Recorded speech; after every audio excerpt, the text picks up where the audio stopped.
Guys, this is Danae. I recorded this video a ton of times and hopefully this will be the charm. So this video is about how to pick a PA program, and I have a little list to keep myself organized right here, okay?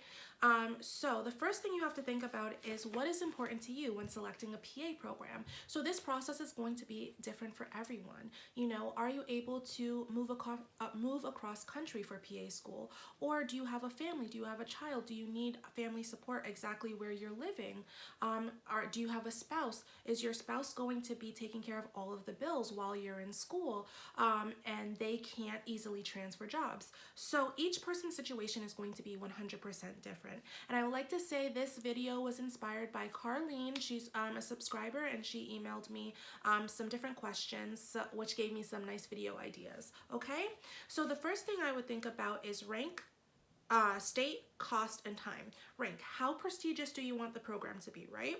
State, location. Does it have to be one state or can you go to a different state? Cost. New York is actually the best place where you can kind of play with the cost of a PA program, from my knowledge. The next thing is time. Do you want a program that's 25 months? Do you want a program that's 3 years? Do you want a program that's straight through, or a program that has traditional semesters where you actually get breaks in between, which will take you 3 years versus 25 months? A great place to start is at PAEA. So this website looks at all 292 PA programs.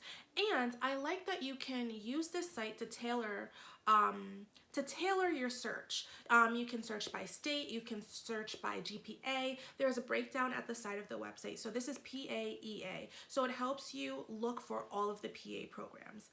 ARC, PA, ARC-PA, is great because it looks at the accreditation process.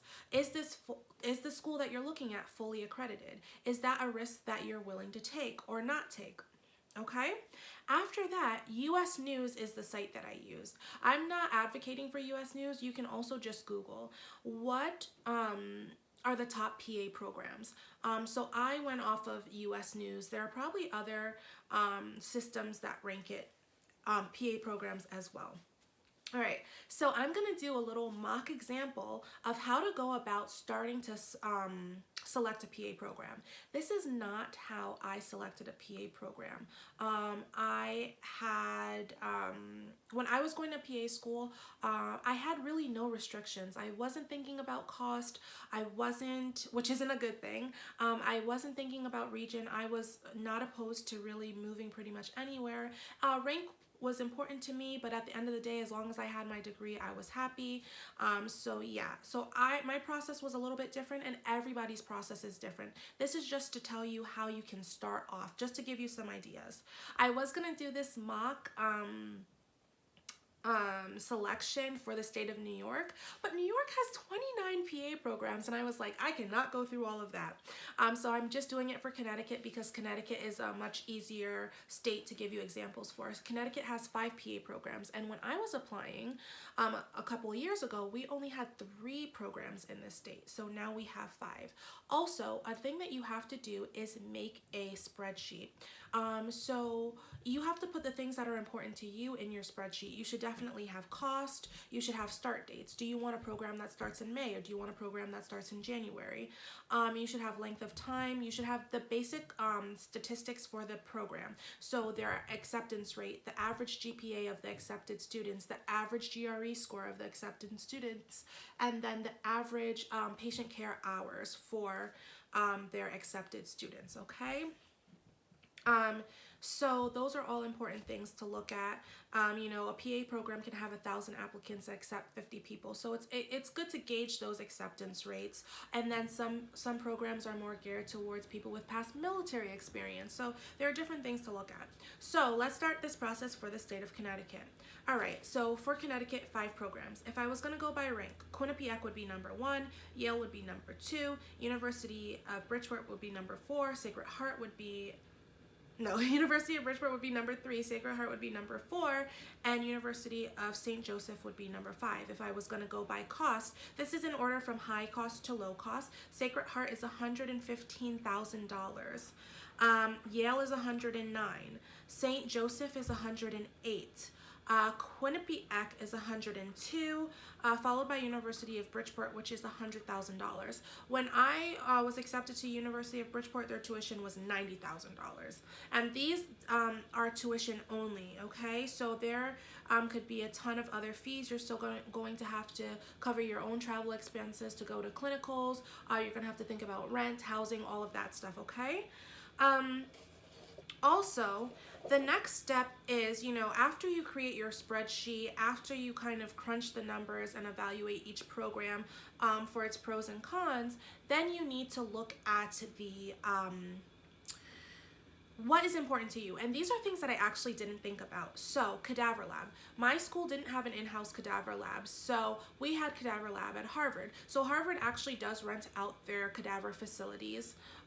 So we did that, but it was like a 6-week intensive cadaver lab, and like that was what we had. I think it would have been more beneficial to my learning to have that intensive 6-week cadaver session, and then as we go through the different body systems, to be able to go back to cadaver lab and to explore those areas on a cadaver. And Johnson & Wales is a program that can do that because their PA school is like, their PAs are housed in one building. So they have a shower in that building, a kitchen in that building, and none of these things seem very relevant, but they are. They have 24-hour access. Now, I'm not advocating for you to go to Johnson & Wales, a school that's known for cooking for PA school, but I'm just saying you have to look at what each program is offering. My program did not offer 24-hour access to the library, which didn't seem like a bad thing until, you get to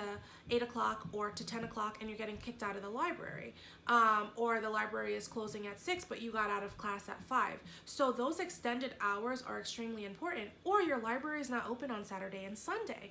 Like, you need to be studying on Saturday and Sunday. So 24-hour access to the facilities to be able to study is amazing.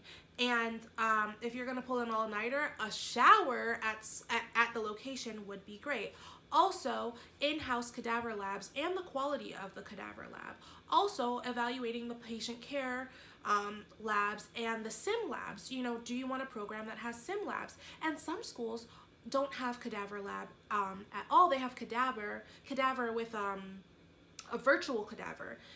Is that something that would work for you or not? That's not something that would work for me. I'm a more hands-on person, so an actual cadaver would be more beneficial to my learning process. So I also want to say,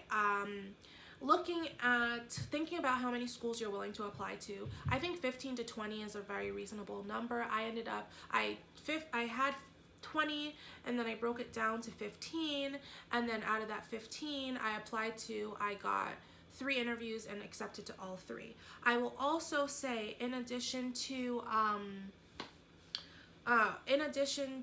selecting your schools, just make sure that you meet all the requirements. So that you meet all the patient care hours, that you have all the prerequisites, because I applied to a program and everything was great, but I wouldn't have enough patient care hours until after the application date. And when I called them and talked to them about it, I had already submitted, and they're like, oh, well, all you have to do is apply next year because everything else looks great. So I had wasted my money and I had wasted my time. So just make sure that you meet all of the requirements of the program, because they have very strict weed out processes just because they have so many applicants and only so many seats. Anyways, guys, if you have any questions, feel free to contact me. I'm here. Bye.